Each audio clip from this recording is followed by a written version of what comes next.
शिमला में खाई में गिरी गाड़ी, एक की मौत 4 घायल। हिमाचल में आया भूकंप, विवाहित ने उठाया खौफनाक कदम। 3 मंजिला स्लेट पोश मकान चढ़ा आग की भेंट। हिमाचल में जोरों पर मतगणना की तैयारी। ईआरपी सिस्टम की लाचारी छात्रों पर भारी। राजधानी शिमला में कुत्तों का आतंक, दहशत में लोग। हिमाचल प्रदेश के शिमला जिला में शुक्रवार देर रात एक कार खाई में गिर गई। हादसे में एक शख्स की मौत हुई है, जबकि 4 घायल हुए हैं। घायलों का इलाज चल रहा है। हादसा शादी समारोह से लौटते समय हुआ। पुलिस ने केस दर्ज करके जांच शुरू कर दी है। हादसा शिमला के चौपालधार चांदना में हुआ। एक गाड़ी 200 मीटर गहरी खाई में गिर गई। कार में एक ही गांव के 5 लोग सवार थे, जिसमें से एक की मौत हो गई। पुलिस से मिली जानकारी के मुताबिक उपमंडल चौपाल की कुपवी तहसील के अंतर्गत आने वाली धार चांदना में एक गाड़ी अनियंत्रित हो गई और करीब 200 मीटर खाई में जा गिरी। इसमें सवार सभी लोग गांव बाग शादी समारोह करके वापस अपने गांव धार चांदना आ रहे थे, लेकिन धार चांदना पहुंचने से पहले ही गाड़ी धार कैंची के पास अनियंत्रित होकर खाई में गिर गई। सड़क दुर्घटना में मेघराम नामक व्यक्ति की मौत हुई है।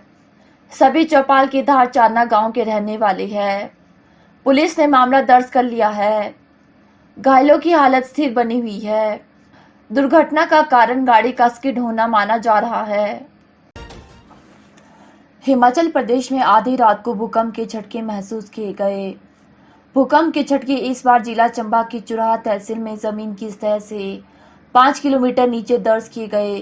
भूकंप की तीव्रता रिक्टर स्केल पर 3.4 रही। हालांकि भूकंप की तीव्रता कम होने की वजह से जान माल के नुकसान की अभी तक कोई सूचना नहीं मिली है, लेकिन आधी रात को महसूस किए गए इन झटकों से लोगों में दहशत देखने को मिली। लोग तुरंत अपने घरों से बाहर निकल आए। उधर मौसम विभाग केंद्र शिमला से मिली जानकारी के मुताबिक शुक्रवार रात्रि 12:38 पर यह झटके जिला में महसूस किए गए। केंद्र के निदेशक सुरेंद्र पॉल ने बताया कि यह कम तीव्रता का भूकंप था और इससे जिला व आसपास के क्षेत्रों में कोई नुकसान नहीं हुआ है। जिला कांगड़ा के तहत आते गांव खोली में एक विवाहित ने फंदा लगाकर मौत को गले लगा लिया। मृतक महिला की पहचान 28 वर्षीय मधुबाला के रूप में हुई है। वहीं पुलिस ने घटना के संदर्भ में मामला दर्ज कर आगामी कार्यवाही शुरू कर दी है। जानकारी के अनुसार मधुबाला की शादी 4 साल पहले रमेश से हुई थी। रमेश सब्जी की दुकान करता है। जब वह शाम को दुकान से घर आया तो उसने अपनी पत्नी को आवाज़ लगाई, लेकिन कोई जवाब नहीं आया। जब वह कमरे में गया तो देखा कि उसकी पत्नी फंदे से लटकी हुई थी। जब मायके वालों को इसकी जानकारी मिली तो वह तुरंत मौके पर पहुंचे और उन्होंने खूब हंगामा किया। उन्होंने ससुराल पक्ष पर बेटी को प्रताड़ित करने के गंभीर आरोप लगाए। वहीं पुलिस ने परिजनों की शिकायत पर पति और सास को हिरासत में लिया है।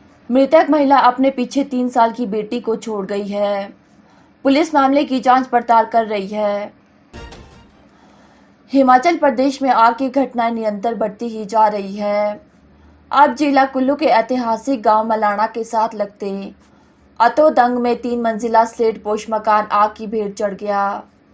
इस अग्निकांड की घटना में कोई जानी नुकसान तो नहीं हुआ है, लेकिन मकान पूरा जलकर राख हो गया। जानकारी के मुताबिक रात को 2 बजे के करीब यह घटना पेश आई।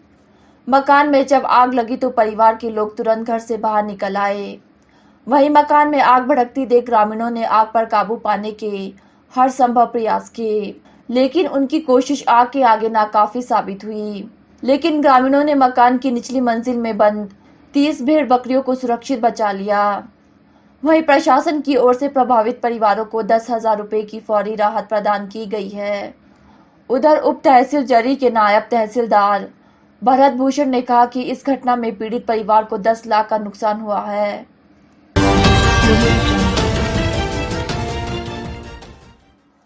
हिमाचल प्रदेश में 12 नवंबर को मतदान की प्रक्रिया पूरी हो चुकी है।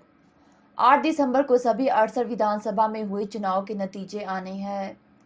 ऐसे में चुनाव आयोग की ओर से मतगणना कर्मचारियों की ट्रेनिंग करवाई जा रही है।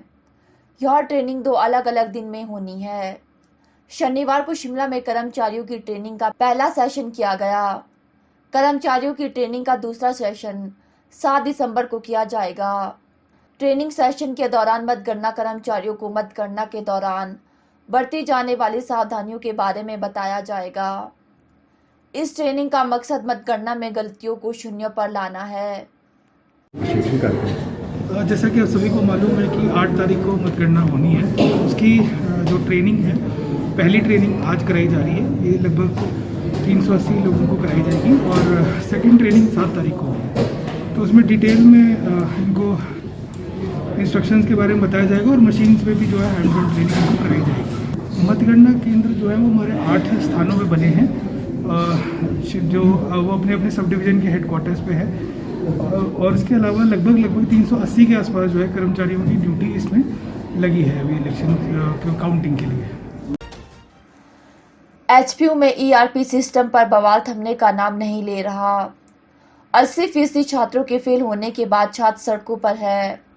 इसी कड़ी में आज एसएफआई ने शिमला के पंचायत भवन से लेकर उपायुक्त कार्यालय तक आक्रोश रैली निकाली और विश्वविद्यालय प्रशासन के खिलाफ जमकर नारेबाजी की। एसएफआई के जिला सचिव बंटी ठाकुर ने बताया कि रूसा के बाद अब ईआरपी सिस्टम से 80% छात्र फेल हो गए। रूसा के लागू होने से 90% छात्रों को इसका नुकसान भुगतना पड़ा।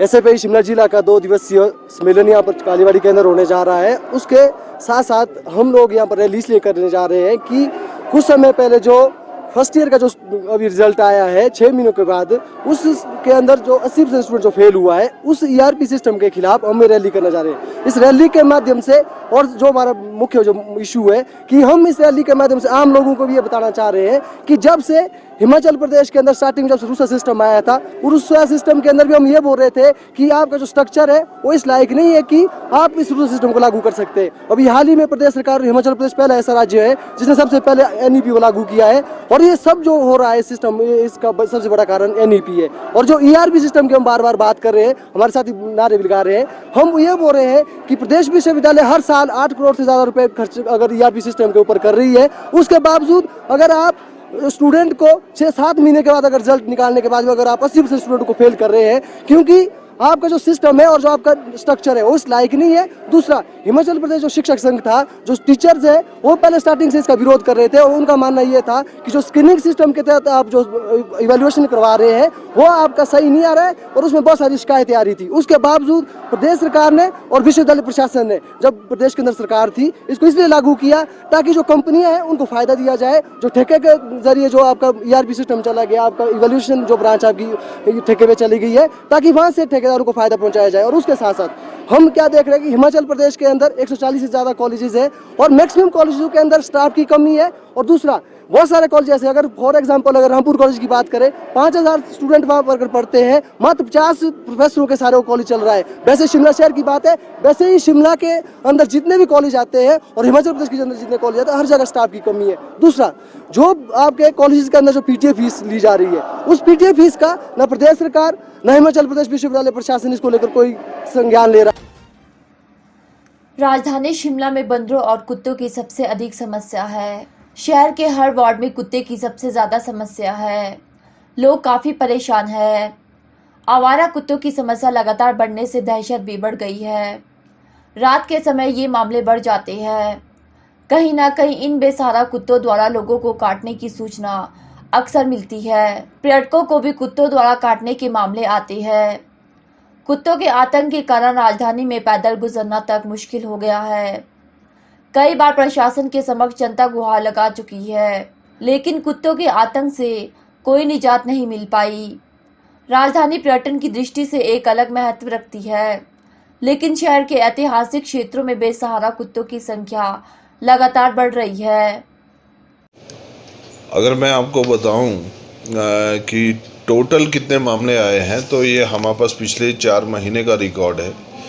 उन 4 महीनों में 977 मामले हमारे सामने आए हैं, जिसमें से लगभग 4 महीनों का अगर हम आंकड़ा काटें तो 439 जो है कुत्ते के काटने के हैं, बाकी मंकी बाइट्स के काफ़ी, कैट बाइट के भी हैं और पेट डॉग्स के काटने के भी पेशेंट हैं। हम जो एडवाइजरी है वो हम समय समय पर बताते रहते हैं कि जब भी ऐसे आपके समक्ष मामले आते हैं तो पहले उस घाव को खुले पानी से और साबुन से अच्छी तरह से धोएं और लगभग कोई 3 से 4-5 मिनट तक उसे साफ़ करते रहना चाहिए। अगर जो लार्वा है, जो उसकी लार है कुत्ते की या जितने भी हमारे पास मंकी बाइट्स के आते हैं, उस लार को उस घाव में ज़्यादा देर तक नहीं रहने देना है। तो उसके लिए हम निश्चित रूप से अगर सेवलॉन है तो सेवलॉन से साफ़ करना है, नॉर्मल सलाइन और सेवलॉन से। अगर वो नहीं मिलता है, अगर कहीं दूर पार के क्षेत्रों में, तो वहाँ पे पानी और साबुन से तो धो ही सकते हैं। तो ये लगभग हमारी जो कैलकुलेशन है उसके हिसाब से इतना हर साल के उससे आ रहा है।